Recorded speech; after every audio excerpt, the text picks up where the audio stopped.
سے بڑا بھائی چارہ کیا ملے گا. مجھے آج بھی قالین ادھار مل رہا ہے. کوئی ادھار دیتا ہے؟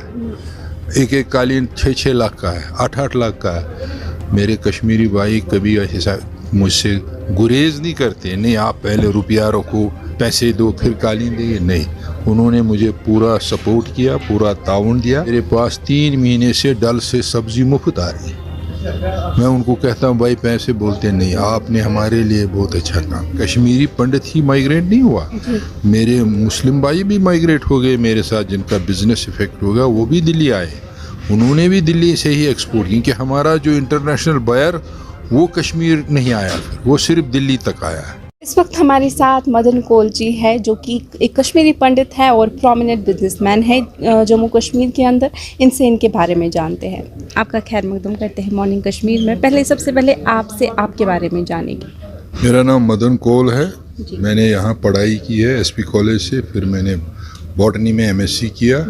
اس کے بعد میں والد صاحب کے ساتھ میں نے بزنس جوائن کیا, wholesale of dry and fresh fruits. 5-6 سال میں ان کے ساتھ رہا. اس کے بعد میں نے ان کے وہ بزنس آگے نہیں چلایا, کیونکہ وہ پیرشیبل کموڈیٹی میں جانا نہیں چاہتا تھا. میں نے کارپیٹ بزنس میں شروع کیا ہے. 77 سے میں کارپیٹ کا بزنس آج بھی کر رہا ہوں, اور ایکسپورٹر ہوں. آج بھی میں ایکسپورٹ کر رہا ہوں to various countries abroad, like USA, Canada, even China, even Japan. میں نے کشمیر کا قالین ہر جگہ ایکسپورٹ کیا ہے. اس کے بعد میں 1999 میں نے الیکشن لڑا کارپیٹ ایکسپورٹ پروموشن کونسل کا, اور میں وائس چیئرمین کا پد جیتا میں نے. میرے مخالف تھے محمد اشرف میر صاحب CIE کے. میں تو یہ نہیں کہوں گا میں نے ہرایا, کیونکہ وہ بہت عزیز ہیں, بہت اچھے دوست ہیں. میں نے ان سے 16 نمبر زیادہ 16 ووٹ حاصل کر کے الیکشن جیت لیا. یہ الیکشن پورا نیشن وائڈ ہوتا ہے. اس میں ہمارے ایکسپورٹر جے پور کے ہیں, پانی پت کے ہیں, بنارس کے ہیں, بامبے کے ہیں. جتنے بھی ایکسپورٹر ممبرس ہیں ان کا ووٹ ہوتا ہے. اس کے بعد میں 6 سال کارپیٹ کونسل میں ایز وائس چیئرمین رہا. اس کے بعد میں نے جب واجپئی جی پرائم منسٹر بنے تو میں نے ان سے گزارش کی کہ کشمیر کے لیے کوئی پیکیج دیا جائے, کیونکہ کشمیر نے بہت کچھ میرے جو ایسوسیٹس تھے, ایکسپورٹر ایسوسیٹس تھے یا آرٹیزنس تھے, ان کو بہت تکلیف بیکاز حالات کی وجہ سے تکلیف اٹھانی پڑی. تو پرائم منسٹر نے ایک J&K ایکسپورٹ پروموشن کے لیے ایک پیکیج دے دیا. اس میں نے ان سے مانگا کہ جو ہمارا ایکسپورٹر جرمنی یا کوئی بھی انٹرنیشنل فیئر میں جائے, اس کا ہوائی جہاز کا ٹکٹ کا کرایہ آدھا کیا جائے, اور جو ہمارا جو سامان جائے اس کا بھی سبسڈی دی جائے, جو پرائم منسٹر نے ایکسیپٹ کر لیا. اس کے بعد ان سے میں نے دوسری ریکویسٹ کی سلک را مٹیریل بینک کی, وہ بھی انہوں نے ایکسیپٹ کیا. اس کے لیے انہوں نے 2 کروڑ کمشنر ہینڈی کرافٹ سے ہمیں دے دیے یہاں سلک, کیونکہ میں چاہتا تھا کہ کشمیر کے کارپیٹ کی کوالٹی ایک طریقے سے رہے, اس میں بہت سارے سلک نہ لگے, اس سے کوالٹی خراب ہو جاتی ہے. اس کے بعد میں نے ان سے گزارش کی کہ ہمارے کو لومز بھی دی جائے, سٹیل لومز, کیونکہ جو کارپیٹ بنتا ہے وہ بنتا ہے ہمارے کشمیر میں ووڈن لومز پر. ووڈن لومز میں بننے کے کارن وہ تھوڑا ٹیڑھا اترتا ہے, جو انٹرنیشنل مارکیٹ میں پھر مشکل ہوتا ہے.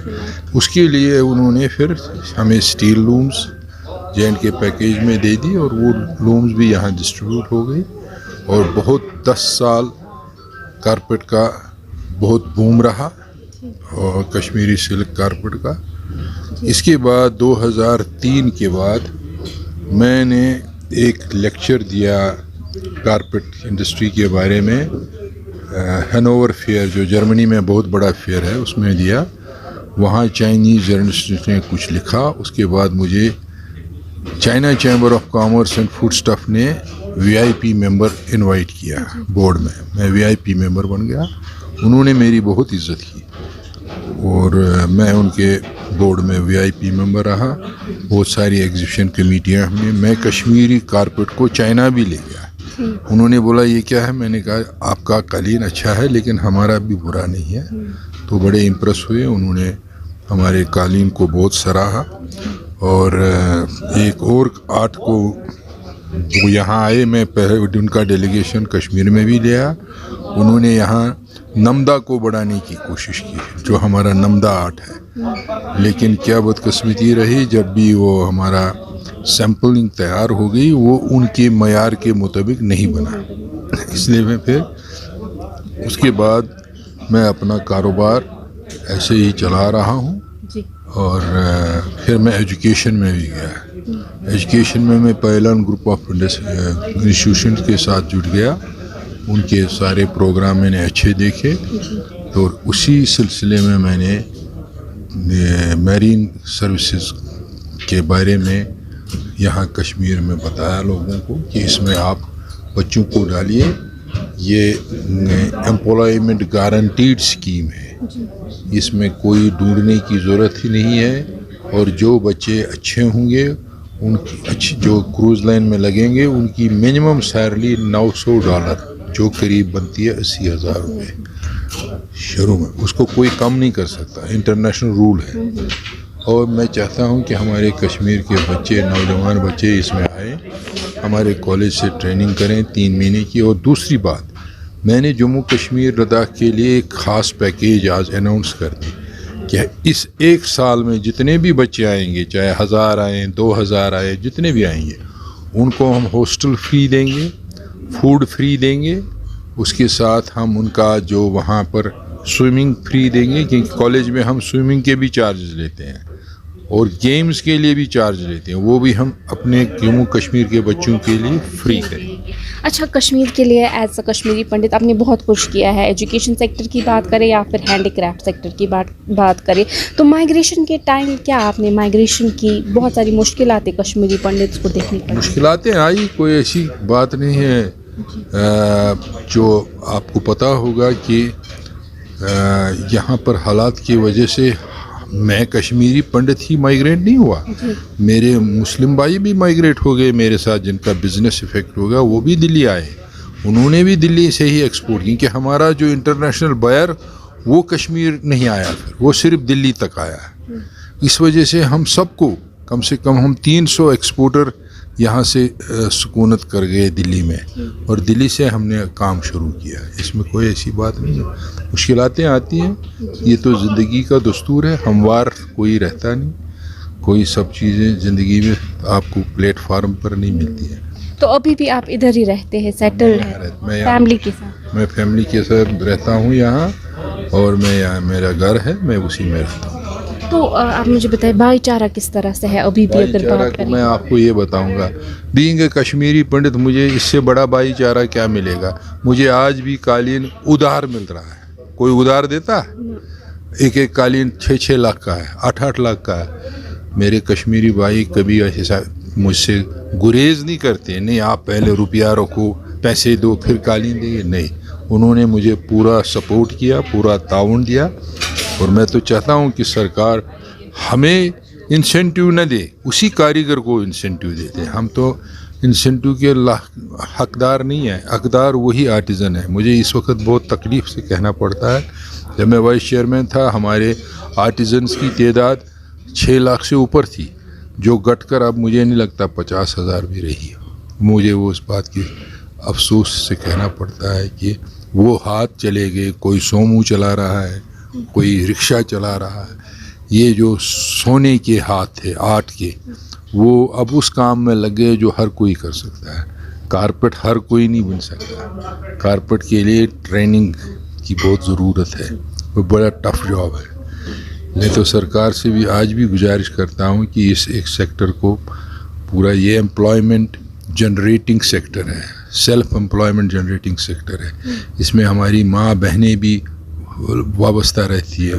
وہ سلک کا دھاگا پھیرتی ہے, رنگائی کرتی ہے. میں چاہتا ہوں کہ سرکار اس کام کو آرگنائزڈ سیکٹر میں لائے, انآرگنائز سے نکل کر, جیسے میں نے چائنا میں دیکھا انڈر ون شیڈ 20 لومیں لگی ہیں انڈر ون شیڈ, تو میں وہی طریقے کا چاہتا ہوں. اور لیبر لاز لائے کہ یہ میرا جو کاریگر ہے یہ لیبر کی طرح آئے, صبح شام کو جائے کام کر کے, اور اس کا انشورنس کیا جائے, ہیلتھ انشورنس کیا جائے, اس کی گریچوٹی رکھی جائے جیسے ایک سرکاری ملازم کو ہوتی ہے. میں تو چاہتا ہوں اس کے ابھی. ٹھیک, تو آپ نے بہت کچھ ابھی تک بھی آپ نے کیا ہے کشمیر کے لیے, تو اب جو بھائی کشمیری پنڈت بھائی بہن جو مائگریٹ ہوئے ہیں سرکار سے کیا مانگتے ہیں؟ مجھے نہیں پتہ وہ کیا مانگتے ہیں, ان کی الگ الگ ڈیمانڈیں ہیں. میں تو نہیں, آپ چاہتے ہیں کہ واپس آنی چاہیے اپنے میں تو وطن؟ چاہتا ہوں ان کو سب جیسے میں آیا ہوں وہ آئے. میں تو بلکہ انکریج کرتا ہوں ان کو, آ جائیے, کیا ہے یہاں سب آپ کے بھائی, ہم آپ کے ساتھ پلے بڑے ہیں, گھومے ہیں, کوئی بھائی چارے میں فرق نہیں ہے. سونامی آئی چلی گئی, سیلاب بھی آیا چلا گیا. سیلاب آج ہے کیا؟ 14 میں سیلاب آیا, وہ ہے کھڑا کیا ہے؟ گیا, آیا گیا. حالات کی وجوہاتیں بن گئی, بہت ساری وجوہاتیں تھی, اس میں جانا نہیں چاہتا ہوں. اس میں سرکار تھی ذمہ وار, کون تھا ذمہ وار, وہ گیا. وہ باتیں ہمیں کرنے کی ضرورت نہیں. اب ہمیں بھائی چارہ بڑھانے کی, کیونکہ کشمیر بھائی چارے میں سب سے اول رہا ہے. یہاں کے بھائی چارے نے سب کو راستہ دکھایا, اور آج بھی وہی راستہ دکھا رہے ہیں. تبھی تو 2 کروڑ ٹورسٹ آئے. وہ کیا کرنے آئے یہاں؟ کھیلنے آئے. جب انہوں نے دیکھا کہ کشمیر کا بھائی چارہ اتنا مطلب مضبوط اور خوشبودار ہے, تبھی وہ 2 کروڑ آئے. میں تو چاہتا ہوں وہ آئیں یہاں, اپنی جگہ میں رہیں, اپنا روزی روٹی کمائیں, یا جیسے بھی ان کا چلے وہ چلائے, جیسے میں چلا رہا ہوں. میں نے یہاں سوشل, جس کشمیر نے مجھے بنایا میں اس کو واپس دینے آیا ہوں. میں نے یہاں 2 سوشل پروجیکٹس اٹھائے. ایک تو تھا ڈل ڈیولرز کا اکنامک ڈیولپمنٹ جو ندرو گرو کرتا ہے. یہ ندرو کو میں نے پروموٹ کیا, اور وہ آج بڑے خوش ہیں. وہ اتنے خوش ہیں, میں آپ کو کہہ رہا ہوں, میرے پاس 3 مہینے سے ڈل سے سبزی مفت آ رہی ہے. میں ان کو کہتا ہوں بھائی پیسے بولتے نہیں, آپ نے ہمارے لیے بہت اچھا کام, کیونکہ میں نے ان کا ندرو جو تھا 150-200 روپے بک رہا تھا, میں نے وہ ندرو پرائم منسٹر نے 99 ایپیسوڈ میں کہہ دیا, اس کے بارے میں اس نے تعریف کی, اور وہ ندرو اب 400 روپے کلو بک گیا. ان کا رینومریشن بڑھ گیا, وہ خوش ہیں. اسی اور ایکسپورٹ بھی کروایا, لیکن بدقسمتی سے ہمارے یہاں فائٹو سینیٹری لیب نہیں ہے.